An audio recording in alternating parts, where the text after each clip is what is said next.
अस्सलाम वालेकुम दोस्तों, मेरी वीडियो मुकम्मल देखना काइंडली। अगर अच्छी लगे तो लाइक कमेंट्स कर देना और कमेंट्स में ज़रूर बताना जैसे ही लगी हो।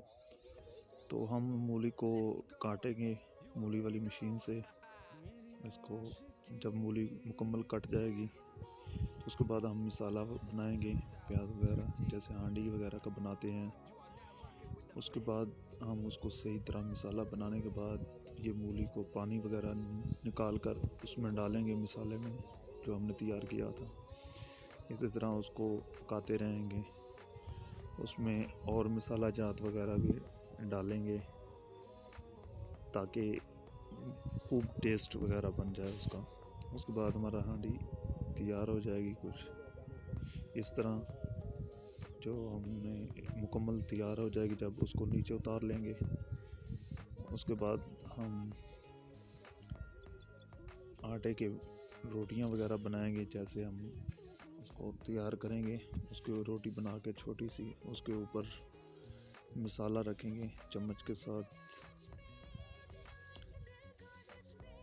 मसाला जब उसको दरमियान में रखेंगे मसाले को, ताकि साइड जो वो दूसरी ऊपर रखने में दिक्कत ना हो या उसको ओपन ना हो जब हम पकाएं उसको। उसमें चम्मच के साथ मसाला रख कर उसके बाद हम दूसरे वाली रोटी उठाएंगे, उसको उसके ऊपर रखेंगे। ऊपर रख कर उसके किनारे जो हैं वो उंगली की मदद से प्रेस करेंगे। फिर दूसरी साइड पे भी उसके किनारे प्रेस करेंगे ताकि वो निकल ना सके मसाला बीच में से। फिर उसके बाद हम उसके बनाएंगे रोटी और उसके बाद हम तवे के ऊपर डालेंगे और उसको पकाना शुरू कर देंगे।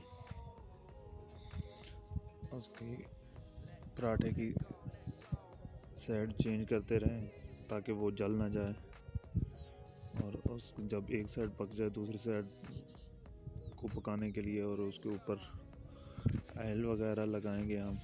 ऑयल बोतल में ढक्कन में सुराख करके उसमें ऑयल लगाकर उसको फिर उसकी साइड ऑयल वाली साइड नीचे करेंगे और इस तरह हम पराठा तैयार करेंगे। उसको सही तरह पकाएंगे, माशाल्लाह बहुत अच्छा बनेगा। इसी तरह हम पराठे को मुकम्मल बनाते रहेंगे ताकि वो मुकम्मल पक जाएगा।